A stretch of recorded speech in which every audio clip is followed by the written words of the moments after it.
So Wayne, did you want to come up to the front? I was just going to correct you on one thing. Feel free. The one non-conforming use that was over water was a strawberry plant. And when it burned down, and the proposal was for it to be a cultural center, the neighbors worked with the city, and they found out that the last legal use was for concrete storage. And that didn't seem to pan out for it. So that we, in the end, Strawberry Park became that. Okay, so maybe you can all share the microphone, and then we can go for questions. Actually, behind you, Sean. Dave, you mentioned the two pillars of the Shoreline Management Act, no net loss and science-based. So I have questions on both of those for the panel. Is there a definition of no net loss? Does it mean immediately after an action? Does it mean 1 year, 5 years, 10 years you can accomplish no net loss? That's one question. The second question, science-based, because it seems that the debate that's going on here is there's dueling scientists. Each side brings out their own set of scientists to talk about an issue, and they seem to be diametrically opposed. How do you reconcile and resolve two different sets of scientific opinion? Well, those are two very good questions. I can't answer the first one. I don't know whether in the state guidelines, whether they address the temporal aspect of mitigation. I know how I would think about it. I would think that you want to have both a short-term and long-term view of it. Clearly, you want no net loss over the long term at least. Whether you would tolerate some short-term loss as long as you accomplish that over the long term, I don't know if the guidelines allow that or not. On the second issue, certainly as a lawyer, I've been in courtroom with the dueling experts, and it's a problem. You can get. Remember that it wasn't too long ago there were experts saying that it was safe to smoke cigarettes, right? And then somebody who said that today would, you wouldn't listen to them very long. So it takes some critical analysis sometimes to listen to what the experts are saying, to ask hard questions, and to try to figure out whether they're taking liberties, making assumptions, or not. And it's not easy because you have members of citizen advisory committees and planning commissions and city council who are not trained scientists, and the city council ultimately has to make a decision, and they have to do their very best, and it's not a perfect world. I don't know what else to tell you about that. That's an issue that continually pops up in our activities with the Shoreline Management Plan activities, and I oftentimes heard the comment, there is no science addressing the impacts of shoreline. Labor Day weekend, there was an American Fisheries Society conference in Seattle. It's the largest attendance they've ever had for this international organization. It was a week-long conference. There were 55 papers presented on riparian shoreline impacts from human activities. That's out of over 500 presentations that were made. And the important thing to keep in mind on this question of who is right is that you need to make sure that the science that you're quoting is science that is peer-reviewed in relation to the topic of discussion.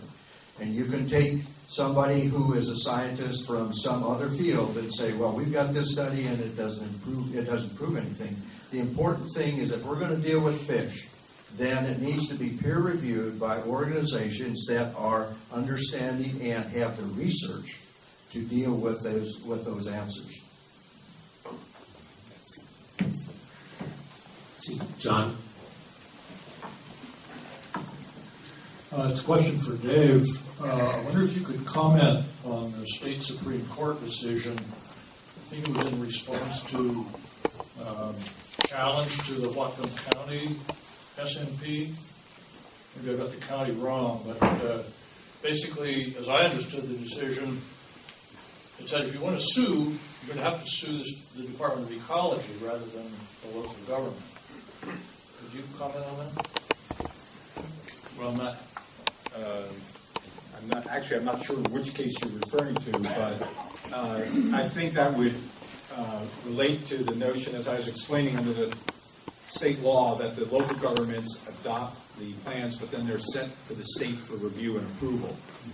And technically, when the State Department of Ecology approves them, they become a state regulation. And so it would make sense in part that if you were challenging one of those, you would have to name as the responsible party not only the city that adopted it, but also the Department of Ecology which approved it. Anybody in the back?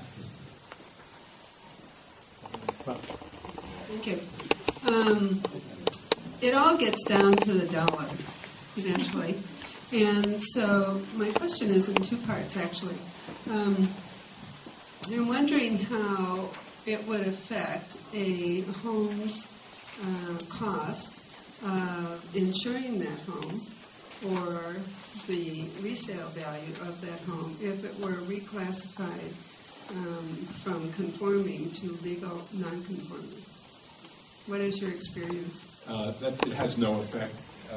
If you look, there's a map over here that shows you, the 500 or so lots that are non-conforming today. They've been non-conforming for 15 years. If you live on the shoreline, and there's a great likelihood that if your home isn't already non-conforming, somebody within sight of you is. And those folks have not had any problem getting insurance. They haven't had any problem with resale. I really believe that that's not an issue. I'd just like to reemphasize this map the city lent it to us, so afterwards, if you want to go take a look, where your house is and what your destination is. So, I just wanted to add a comment about that. Nobody is classifying homes as conforming or non-conforming. Nobody's going to go out and put a sign on your property or a flag on the map that says this is non-conforming. It only comes up if and when you go in to get a permit to do some alteration or development, and then they say, well, you don't have the correct side yard, so you're not going to be able to build a patio out there that extends further into the encroached on side yard. So it's not like you're going to be classified as non-conforming.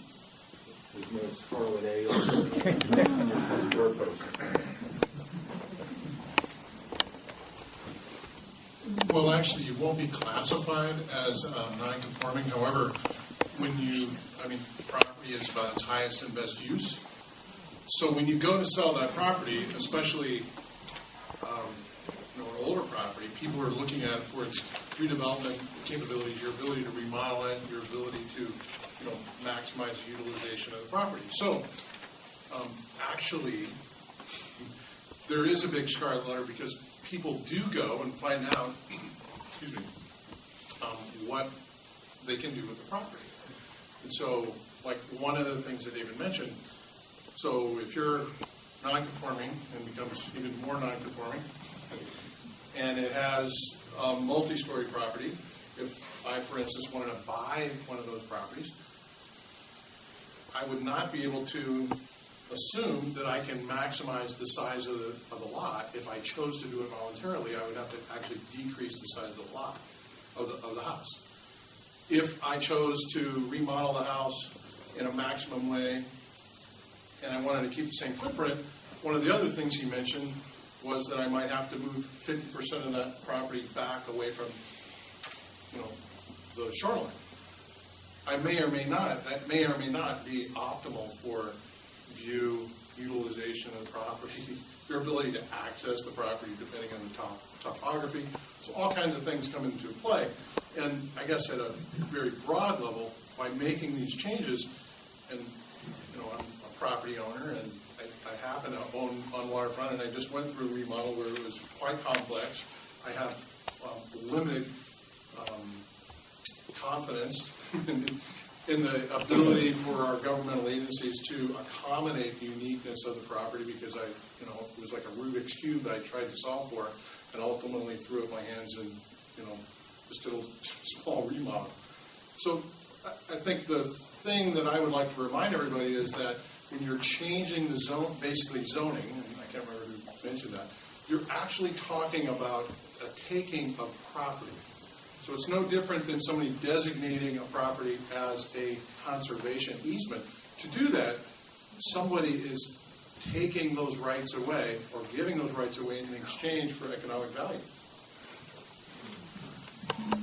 So I won't take that at length, but I'll say that for about the last 100 years, we've had zoning laws in most places in this country. And we don't view, under the zoning laws, you have maybe a 30-foot setback in the front, 10-foot side yard requirements. You have height limits. Nobody's ever said, well, I shouldn't say, nobody in the last 75 years has said that all that zoning constitutes a taking. Yet you could say that. You'd say, hey, I can't use the front 30 feet. I can't use my 10 feet on the side. I can't go higher than 30 feet. You've taken my property rights. Give me my money. Quick. And, as a community, we can't pay for our school teachers and police. How can we begin to pay everybody for doing what's in the community good? And there's a reflection in the zoning laws, as there's a reflection in the Shorelines Act, that we all have to give a little to protect a lot. And if we're not all going to do a little bit, there's no, we can just flush Puget Sound down the toilet, folks. I didn't say it. And hold on. And so there's the other thing I'd say is if you bought a piece of bare land in that situation, if you own the house on already, you clearly would have to comply with those rules.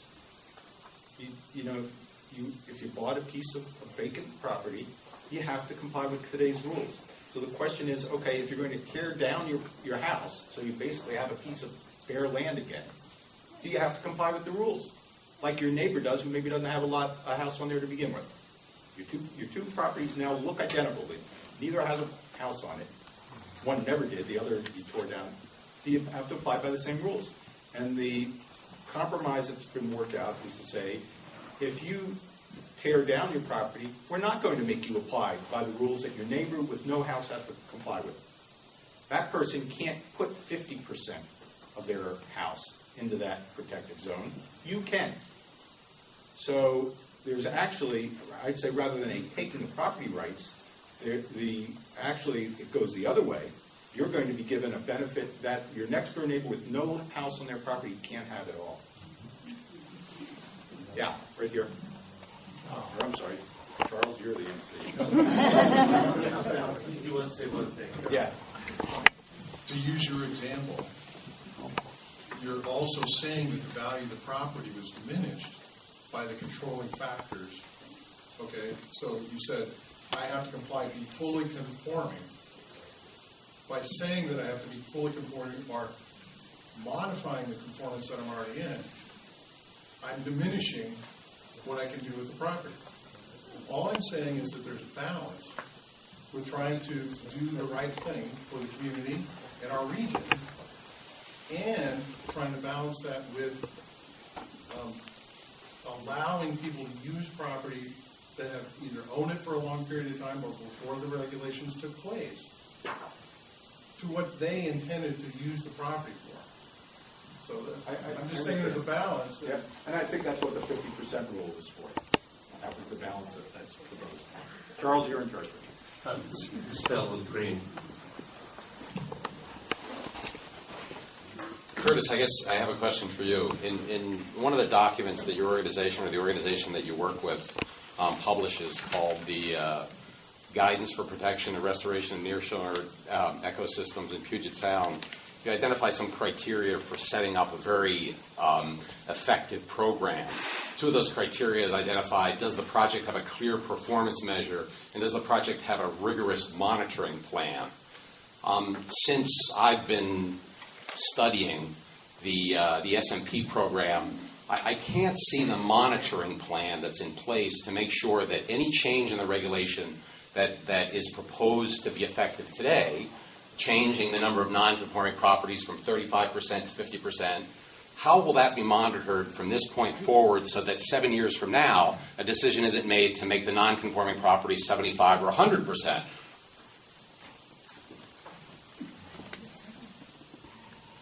I guess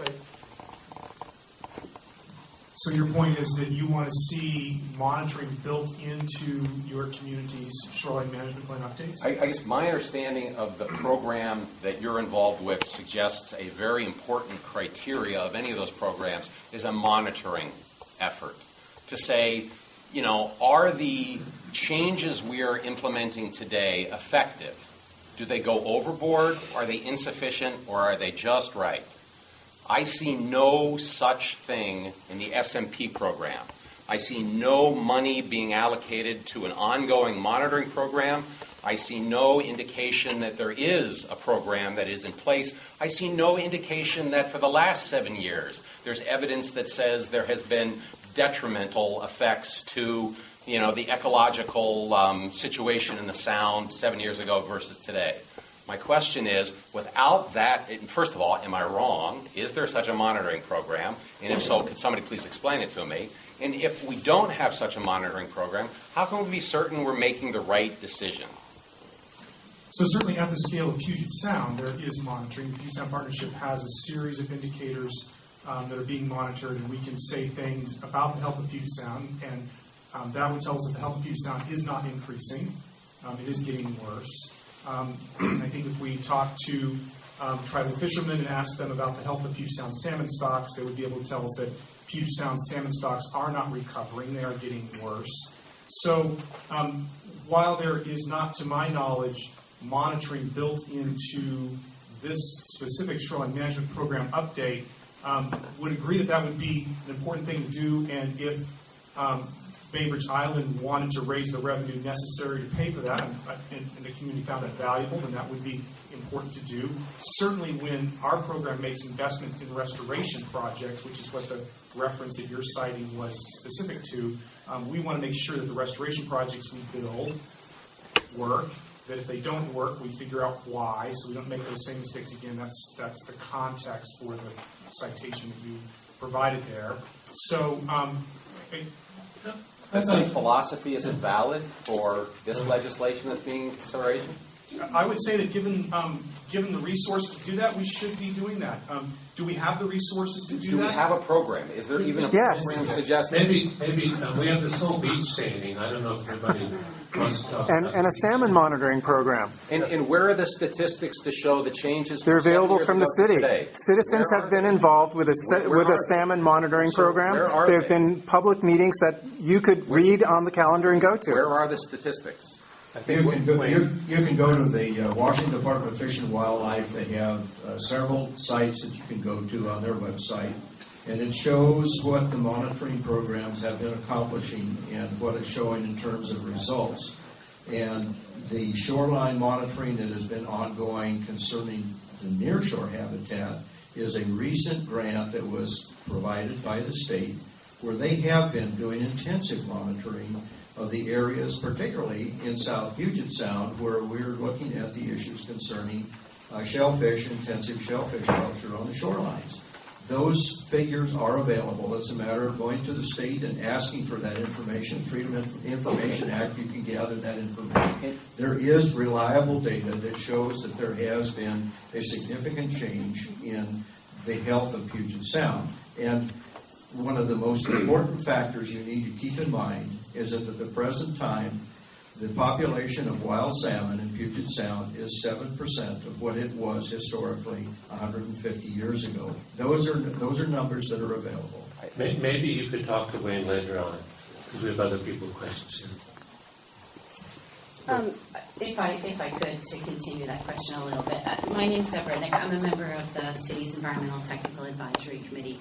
And just to speak a little to the comment that was made earlier, first about dueling science, I just wanted to mention the city has 9 of us with pretty substantial expertise in ecological issues, and we've been advising the city in a science capacity for the past year.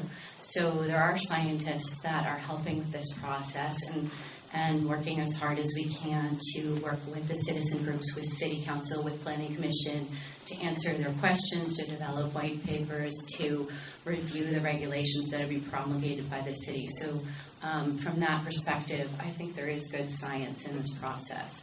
To speak to the monitoring question, you raise a wonderful point. Bainbridge Island needs more monitoring. It's one of the things that ETAC, I think, has been clamoring about since day one. Everyone agrees it needs to be done, and yet we rarely get the wherewithal to follow through on that. And in a city that's very strapped for resources, this is a hard time to implement some of those things. I will mention that we have a water quality monitoring program that the city is running right now that lost its dedicated staff member this past year. The city cut that position, so we have less capacity to monitor water quality. So ways that you can tell the city that this is important to you as a community, it's really important and helpful for them to hear that, because we need that information. It's critical. That being said, I also want to say that just because we do not have data for Bainbridge Island on many of the resources I wish we had, we do, as Wayne and some of the other panelists have been mentioning, have a great body of literature that speaks to ecological processes and what we know about how anthropogenic changes, land use changes on our shoreline affect those processes. So we bring that larger body of literature to bear in trying to inform good regulations for our city. But yes, it would be great and wonderful if we could expand and improve on the monitoring and the data we're actually collecting and providing that is specific to our island. Maybe. So we have a few people from the Environmental Technical Advisory Committee. Maybe you raise your hands. I see one over there. So afterwards, if you want to talk to them, and you just turned out a report, September 29th. Yeah, there's a number of different issue papers, but just real quickly, related to the monitoring, one of the things that we have been clamoring for is increasing the ability to have monitoring. And as Wayne's pointed out, as others, there has been monitoring that's gone on here. There's good data that's come from that. Could you have more? Yes, you can always have more data. But, excuse me, I think the important thing is that there is an ongoing effort right now with Kitsap County, with the city, with the tribe, with a number of different jurisdictions to develop a monitoring program that's sort of going to connect the dots with the Kitsap County Shoreline Program, with Bainbridge's Shoreline Program. That's still in the works right now. We actually were looking at trying to do a monitoring workshop to help people understand more what monitoring really means in the concept of the SMP. But what we've done is we've not done that this fall because of this larger effort. We want to make sure that this is coordinated. So that is ongoing, and we do believe it's a really important part of this. No, Dave, this goes next. Come on, Dave. Huh? Okay. Me next. Don't worry. I just want to say one thing briefly about monitoring. The Partnership for Puget Sound is tasked by the legislature to issue a State of the Sound report every 2 years. They're actually behind on the one that's supposed to come out next year.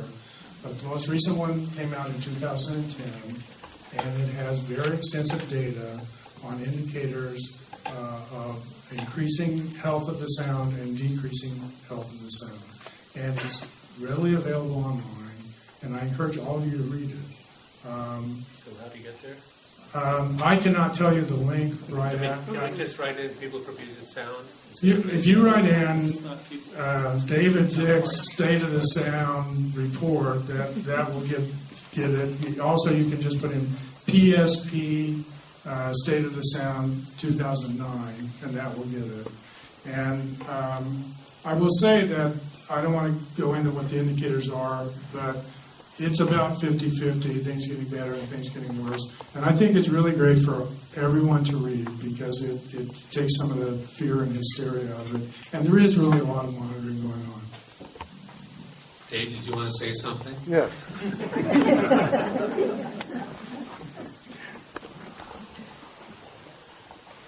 Anyone on the panel, I'd like to ask, what do you think of the total watershed of Puget Sound, all the inflow of lawn care chemicals, herbicides, pesticides? It seemed like that might be a bigger source of the declining salmon and other fish than bulkheads.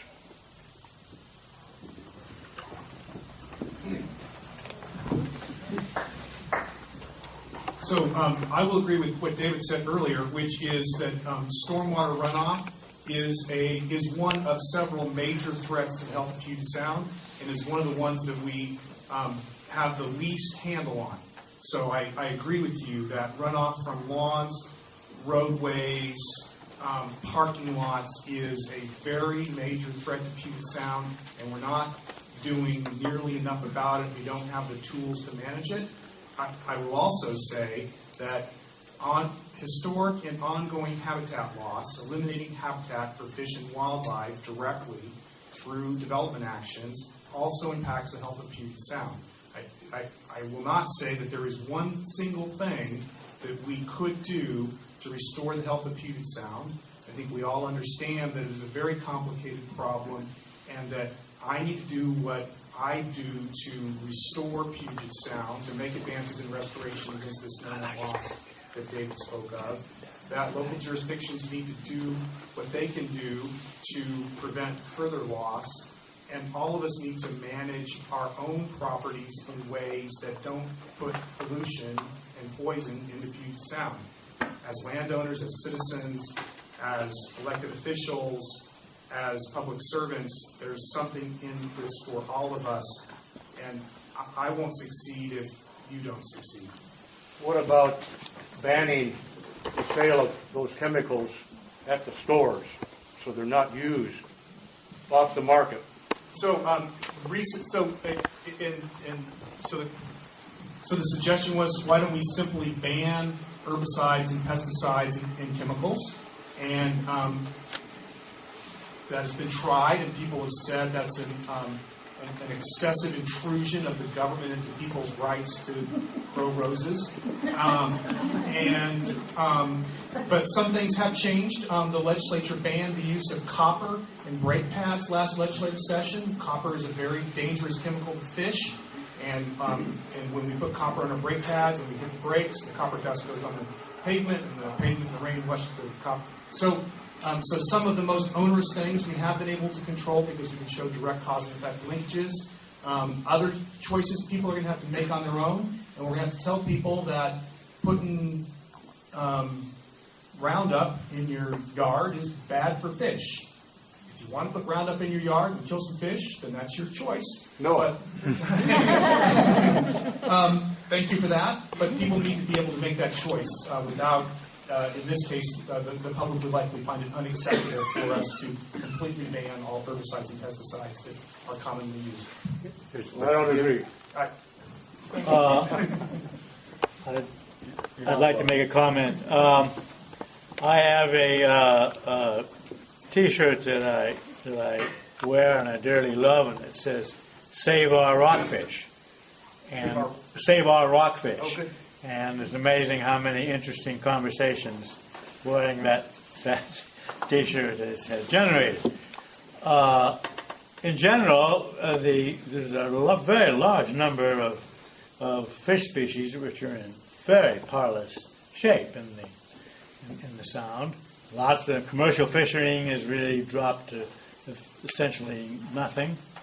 And one of the ideas that has been promoted by some people, and I'd like to hear your opinion about it, is the possible role of reserves, setting aside some part of the system where there's no fishing allowed, and a more pristine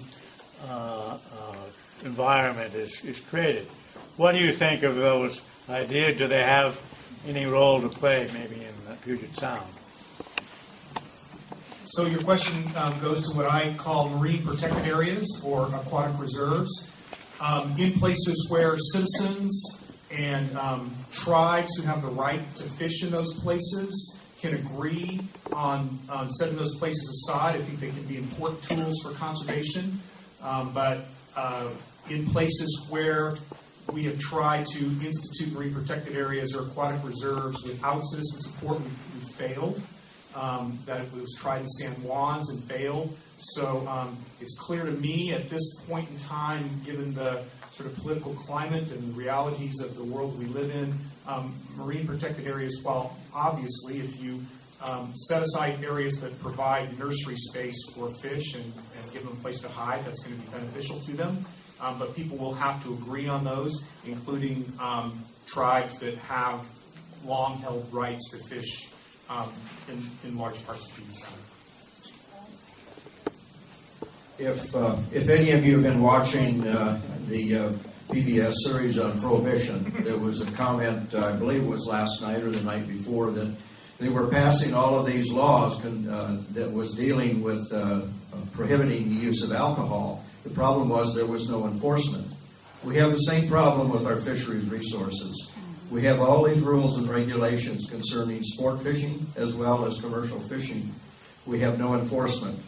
You can see any number of sport fishermen out here in Puget Sound that are violating all of the regulations that are in place to try and protect these wild fish that we're trying to preserve.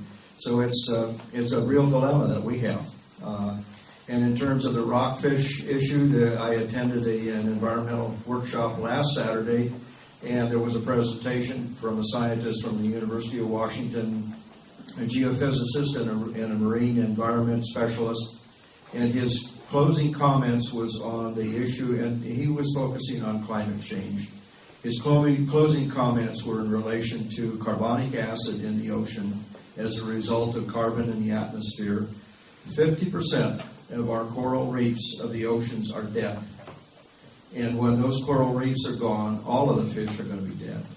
So we have many other issues that we need to start thinking about seriously, as well as preserving the resources of our shorelines. It all goes together. If we protect our shorelines, we develop a habit for the young people to understand the environment is important, and that's a focus we really need to work hard on. So we have time for a couple more questions. One's back here. I guess I would start by apologizing. I could read more, but as I sat here, I realized there seemed to be a disconnect, and I don't have a full picture. We've heard reference to state goals of restoring the sound by 2020, but we also hear about regulatory requirements that stop at no net loss. And so, to me, that's not restoration. And maybe if somebody could connect the dots there for me, or explain the disconnect, what really is the goal by 2020 with regard to the health of the sound? So I think that's a fair question. The question was, while the stated goal or the charge given by the governor and legislature to the Puget Sound Partnership is to, quote, restore the health of Puget Sound by 2020, we have existing state policies that at best will achieve no net loss. And I think that's a fair disconnect, and I don't have any of the answers to that. I think that it is clear to me, however, that if we do not stop the continued loss of habitat, if we do not stop dumping poison into Puget Sound through effective stormwater control, we will not get close to a healthy Puget Sound by 2020. And I think that, as I tried to make the point earlier, maybe not effectively, it is a huge challenge.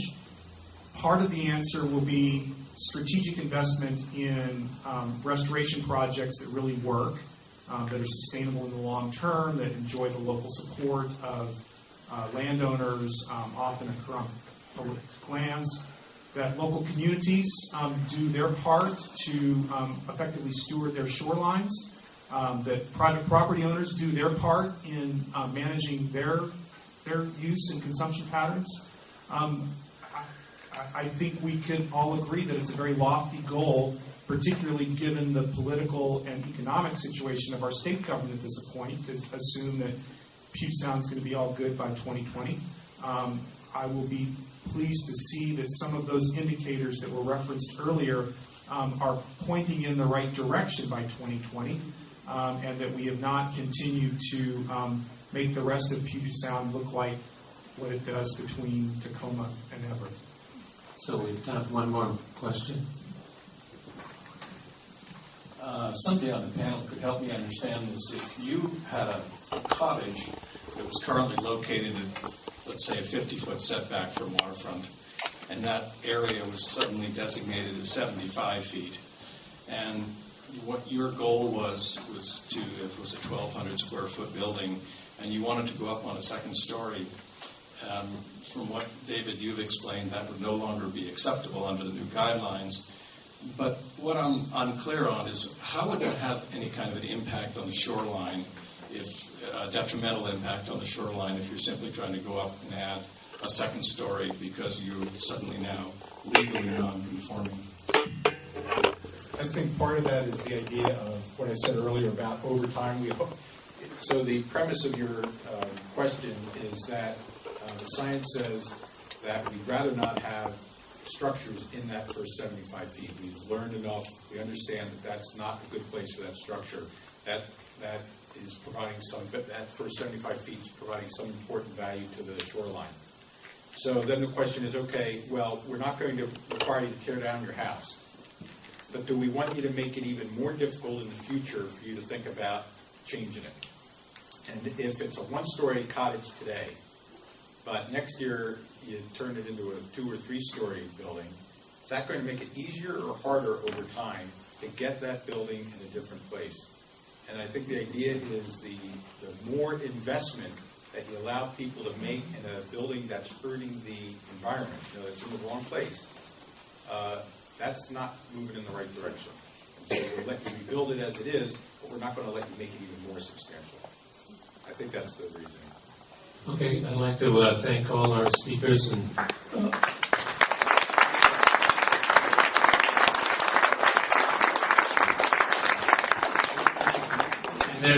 there's 10 minutes left for one more speaker.